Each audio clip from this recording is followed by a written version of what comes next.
Whangarei depot really focuses on providing products to the commercial market. So we do a lot of contract work for the councils, for all the regulatory authorities, and for property developers. So that's probably 80% of our work. Hopefully this year we'll turn over about $5 million, which is about 7% up on last year. We have 4 staff here that are involved in the business. We have 2 service delivery people. What are you guys called?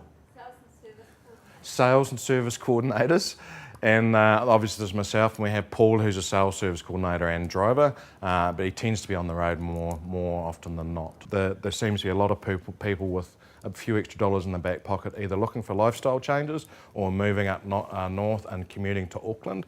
Obviously the property up here is a lot cheaper, so that's created a lot of growth both in infrastructure and in residential markets. So yeah, Whangarei, I would comfortably say at the moment, is booming.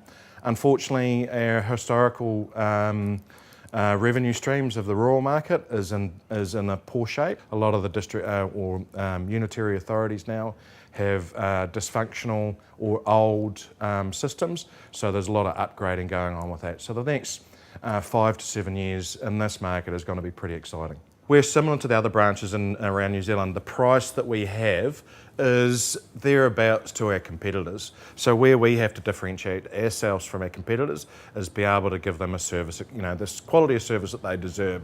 So if we want to retain customers, we have to give them good service. If we don't give them good service, they're going to be driven by price. So we're lucky to have Angela, Olivia and Susan with us. All these guys are totally committed to customer service. Talking about customers. How's it going? Good, and yourself? Good. You want to be on film? We can wire you up, bro. We aim to set the bar really high in regards to customer service. So when we have a difficult customer, instead of them, and we all have them, that they ring up or they come in and, oh bro, I need, and it's, got 8 holes in it, and we try to work all that out for them, but instead of being reactive to it, we've become proactive. So those difficult customers who want things tomorrow, we're ringing up on Thursday for deliveries next week. So we give them a call, hey, what do you need next week? What do you need delivered to you? So you're not in that awkward position of not being able to supply product. So it's just a matter of understanding what your customers want. The other thing we used to do, we had a lolly jar on our counter, and I'm sure most branches have probably got that, but we ourselves, the people in the branch, were getting bigger, so we decided to put a little fridge in and we just give our customers a bottle of water, as it is quite warm up here and it can be quite humid in the midst of summer.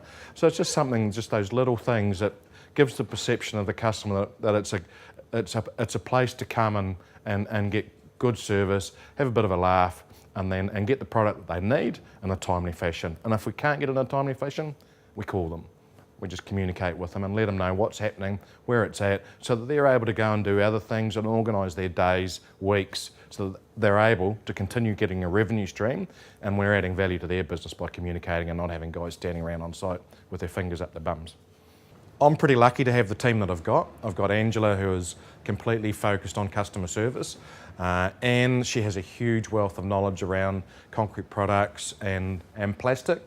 And always goes that extra mile for the customers. So I know that if I get hit by a bus tomorrow, that the customers, Angela's going to be out there fighting for the customers and what they need. Olivia's relatively new to the team. We met her at the charity boxing event last year. It was the first time we laid eyes on Olivia, kicking the ass of another female competitor in the ring. And I thought, that's the sort of person I want working for us. She just adds another dimension of youth and vitality and sort of passion from a different perspective. She's also customer focused, also really wants to get out there and fights for what the customer wants. Paul Tapania, he's again another great member of the team, gets out there, goes the extra mile, delivers stuff. Even if we've got something that needs to be delivered last minute, he's more than, I wouldn't say more than happy, but he gets out there and does it because it's a matter of, that's the customer, that's who pays our wages, and he's really dedicated to that.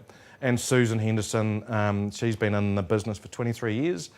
She's our sales rep for the Northern region. What she doesn't know about plumbing and water mains and products, with the exception of concrete, is probably not worth knowing. And she just knows who, what and when it's going to happen in the Northern region. So she's a huge asset to the team, and we tend to make it a fun place to work. It's a fun place to work? Definitely. no, no pressure. Yeah, so yeah, Whangarei, it's a great place to live and work, and obviously we're pretty lucky to have the guys, our customers are pretty lucky to have the guys we've got in here supplying them with product.